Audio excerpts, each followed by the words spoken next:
சினிமாவுல ஹீரோவா இருந்தவரு அரசியலுக்கு வரக்கூடாதா? இந்த மீடியாக்காரங்க அவரை கோமாளியா சித்தரிச்சுக்கிட்டு இருக்காங்க. எனக்கு ஒரு சந்தேகம் வந்தது, அதனாலதான் சர்ச் பண்ணி பார்த்தேன். ஈழத்தமிழர்களுக்கு நன்கொடை திரட்டும் ஒரு விழா நடந்தது. அதுல நம்ம எல்லாரும் வில்லனா பார்த்த மன்சூர் அலிகான் ஐயா 25,000 ரூபாய் கொடுத்திருக்காங்க.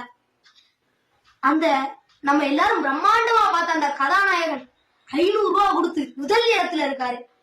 சுனாமியில பாதிக்கப்பட்ட மக்களுக்கு நிவாரண தொகையை கொடுக்கும் போது நம்ம அஜித் ஐயா அப்பயே 5 லட்சம் கொடுத்திருக்காங்க.